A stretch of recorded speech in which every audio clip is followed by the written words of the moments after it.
So let's pick up on a lot of those themes. We can speak to the Education Secretary, Nadhim Zahawi now. Very good morning to you. Thank you for your time this morning.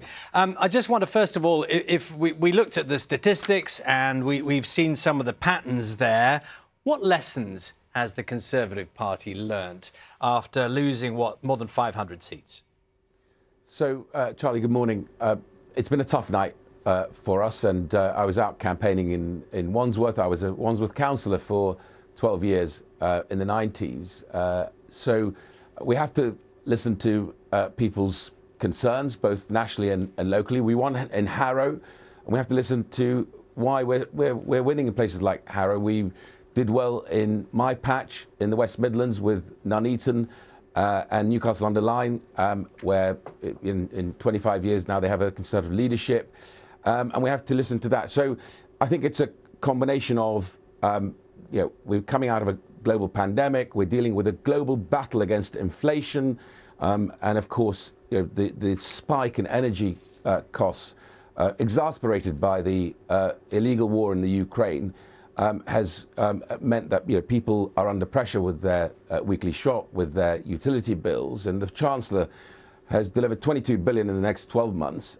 and we continue to make sure we bear down on that for those who need it most. So people on universal credit, people who are on national living wage, through what the Chancellor's doing, have an extra £1,000 through the taper on universal credit and an extra £1,000 of national living wage.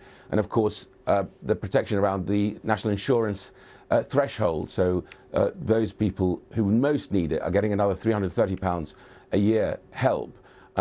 It's been difficult, but I think it's important to remember in local elections as well, and I used to be a pollster before entering Parliament, turnout, because it's lower than in national elections, it's hard to extrapolate then to national elections, but it's midterm.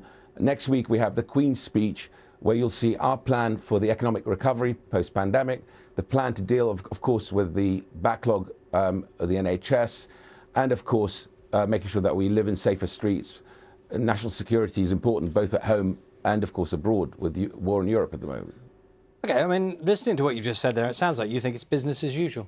No, I didn't say that. I actually said we can't be complacent. I said we have to listen to the voters, what they're telling us in places like Wandsworth and, of course, in Westminster, but also listen to what they're telling us in Harrow and in so what are they Nuneaton telling you? and elsewhere.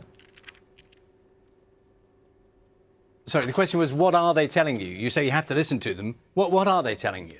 So some of the issues obviously are local. Other issues are national. The global battle against inflation and the spike in energy costs and the pressure it's putting on household budgets is front and centre of people's minds.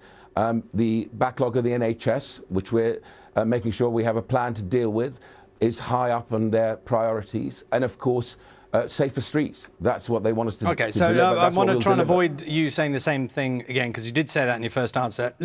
Could you address directly, and I think you may have seen this clip, I think this is part of the BBC's election coverage on the night. It's John Mallinson, who lost in the Cumberland Council, Conservative councillor, said voters did not feel the Prime Minister could be relied upon to tell the truth. Now, the elephant in the room here, of all the things you've said so far, is you've never made any mention of any reference to whether or not Boris Johnson is an asset or a liability. And a lot of people, you will have heard this, whether you choose to listen or not, is a slightly different question, have made that point, which is Boris Johnson, what happened in Number 10 around Partygate, for some people, and about his honesty and his credibility, for some of your voters, your members, is a real issue. Now, can you talk about that for a moment? Very happy to, Charlie. So the Prime Minister came to Parliament, explained how that fine happened and how he absolutely believed that he was not in any way misleading Parliament. Boris Johnson also cuts through. If you look at his ability to deliver on the big decisions, the vaccine program, which I was involved with, and the making sure we had the vaccines available to us to be able to deploy them, on delivering Brexit, on delivering adult social care. The point, Mr. Zahawi, if I may, the point here is, for me, it seems fairly clear, which is that if you're analysing this for the Conservative Party, you'd be saying those things you said may well be true. People may well accept it. But come the point where they had to tick a box, that wasn't enough because you did lose these seats. There is a reason why people change their minds, notwithstanding the evidence you've just placed in front of me. So what is that? I'm not disagreeing with what I'm saying is we have to analyse where we lost seats, the Wandsworth, Westminster, in Wales, and of course also understand where we've been able to do well. So, why did we win in Harrow? Why did we do even better in Nuneaton, in Newcastle under Lyme? What are the things that people are listening to in terms of our delivery on jobs, on all the things I've just talked about, and as you say, we've discussed together now. What are the things that are allowing us to cut through and gain votes, and what are the things in parts of London and in the south where we have lost votes? And I think it's very much around making sure we have the plan for recovery continues, that we continue to bear down on the household budget pressures. 22 billion in 12 months is what we're delivering now. We're not going to be complacent. We're going to continue to bear down on that. Safer streets, and of course the NHS backlog. These are the things that I think win us votes, and that's what Boris Johnson is very much focused on and on delivering. Can you honestly say that Boris Johnson, who, even for those people within the Conservative Party, didn't necessarily entirely agree with everything he's done, what they had was a winner in their midst? He wins elections. He wins votes. He wins referenda. Is he still a winner? Is he still a winner? I think he is unique as a politician in being able to cut through. If you look at, not just his ability to communicate, but his ability to make decisions. I've worked with him now as a minister in his government, as the vaccine deployment minister. I was the business and industry minister before that, vaccine deployment, and now Secretary of State. I can tell you, Boris Johnson, on the big decisions, he gets them right. If I have enough time, I'll give you one example. Well, how about we concentrate on this vote for a moment? Because this is a loss, isn't it? For the Conservative Party with Boris Johnson in charge. This is a loss, straight up and down. It's tough. It's mid-term. Well, is it a loss?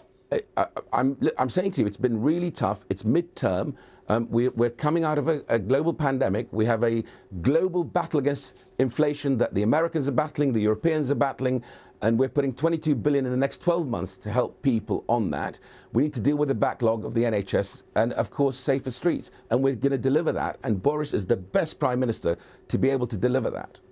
But what's manifest is that a lot of people are simply not convinced of that. And you talk about the issues which are foremost in people's minds, and obviously we talk about the cost of living, the crisis. And we've just heard this week how things are going to get much, much harder. We're talking about potentially 10% inflation. People are going to go through some really hard times, and they already feel like Boris Johnson and your government have not helped them enough. Well, that's what I was just saying to you. The global battle against inflation is real. And I'm glad you agree with me on this. And what we've done, that 22 billion in 12 months, is really focus it on those families that need it the most. So £1 billion of that is going to local government, because actually local government councils know who those families are who really need that help with the weekly shop, with the utility bills. So we're targeting the money to where it's most needed, but we're not going to be complacent. We'll continue to keep, a really close eye, on the 22 billion and make sure we get it out to those people who need it. I talked about the universal credit taper, £1,000 extra for those people, the national living wage, another 1,000, the work that we did on the national insurance threshold, another £330 a year. All that help is targeted on those people that really need that additional help, whilst we continue to drive investment into the UK, into Wales, into Scotland, into Northern Ireland, so that we continue to have a dynamic economy. We have low unemployment in this country, something that the experts thought would be much higher. It isn't, but we have to continue to make sure that we are delivering for people. But there have been tough elections, no doubt, but we learn from them and we build on that. Very much appreciate your time this morning. Thank you very much. Thank you, Charlie.